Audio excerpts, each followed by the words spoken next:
سلام دوستان نازنینم، امیدوارم حالتون خوب باشه. امروز اومدم با آموزش بافت حلقه جادویی. برای زدن حلقه جادویی ممکنه هر بافنده از یک روش مخصوص به خودش استفاده کنه و به اون روش عادت کرده باشه. اینکه شما به چه طریقی ببافید و حلقه رو بزنید، در نهایت اون حلقه که میخوایم تشکیل بشه همه مشابه به هم هست. من امروز 2 تا روش رو به شما آموزش میدم که شما با هر کدوم راحت تر بودید از اون استفاده بکنید. روش اول، سر کلاف رو بذارید روی کف دست چپتون اگه راست دست هستید. به این صورت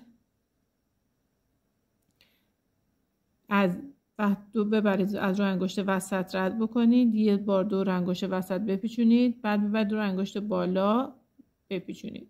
الان این نخی که هست رو یه جای اینجا محکم نگه دارید به این صورت. الان این نخ رو هم با این انگشت شستتون نگه دارید.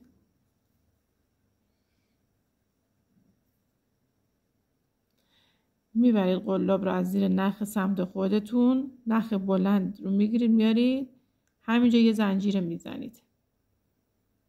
وقتی که زنجیر رو زدید، الان این قسمت رو با این 2 تا انگشت میگیرید و انگشت وسط رو آزاد میکنید.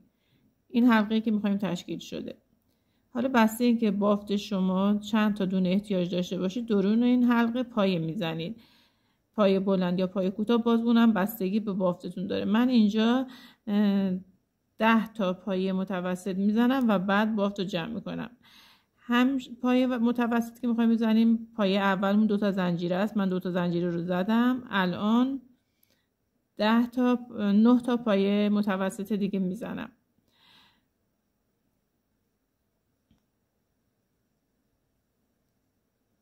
فقط دقت کنید که این حلقه شما 2 تا نخ داره و شما حتما پایه متوسط دور 2 تا نخ بزنید. ببین الان این 2 تا نخ هست، نکنه یک نخ مثلا عقب بره و شما شروع کنید دور فقط این حلقه زدن. 2 تا نخ رو قشنگ کنار هم قرار میدید به این صورت و دور 2 تا نخ پایه بلندتون رو میزنید یا پایه متوسط. من اینجا پایه متوسط دارم میزنم.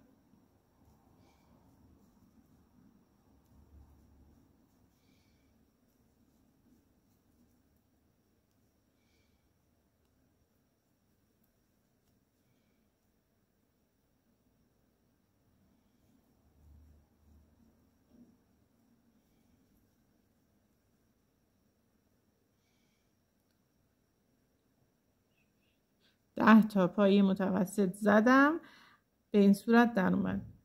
الان این قسمت بافت رو میگیرم و نخ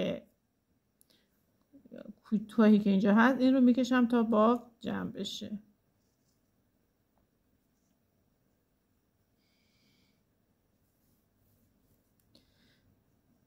به این صورت. الان دیگه دایرمون رو میبندم. گفتم پایه اولمون 2 تا زنجیره بود، از زنجیره دومش بالاترین زنجیرش یه نخ میگیرم میارم و اینجا یه بست میزنم. به این صورت تشکیل شد. و اما روش دوم، شما در این قسمت، در این روش دیگه این سمت آزادی کلاف تو دست راستتون هست. به این صورت 2 بار میپیچونید دور انگشت، 2 تا انگشت بالا یا دور 4 تا انگشت هم بپیچونید، فرقی نمیکنه. ببینید اینجوری 2 بار میپیچونید. الان شما با قسمت روی دست کار دارید. قلاب رو میبرید، این نخ رو میگیرید. وقتی که نخ رو گرفتید دیگه دستتون رو میچرخونید، همینجا یه پیچی توی این نخ تشکیل میشه. این قسمت رو با انگشت میگیرید، قسمتی که به قلاب وصله، و انگشتاتون رو آزاد میکنید.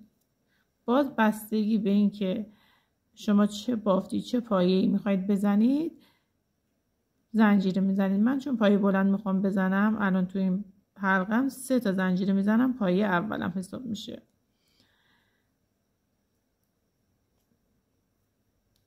دیگه توی این روش این حلقتون 1 نخ داره و دور شما 1 نخ شما باید پایه هاتون رو بزنید. من الان حلقه اگه دقت کنید کوچیک و بزرگ میشه. من دیگه پایه بلندا رو من اینجا 10 تا پایه بلند میزنم و حلقه‌مو جمع میکنم.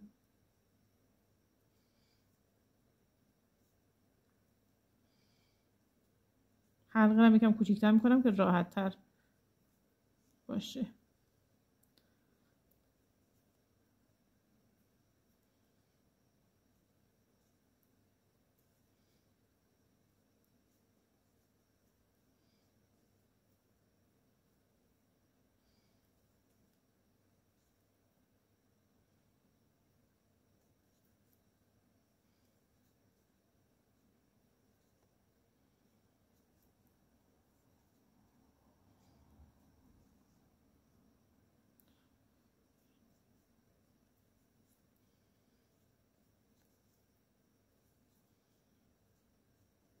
الان 10 تا پایه بلند زدم. به این صورت باز اینا جمع میکنم به همه رو یک جا، این قسمت رو میگیرم و نخو میکشم.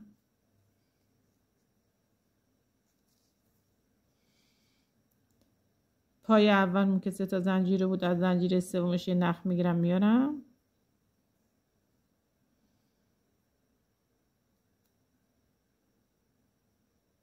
این صورت و یه بست میزنم. اینم حلقه جادویی دوم. امیدوارم که از این آموزش لذت برده باشید. اگر که آموزش براتون مفید بود لطفاً کانال رو سابسکرایب کنید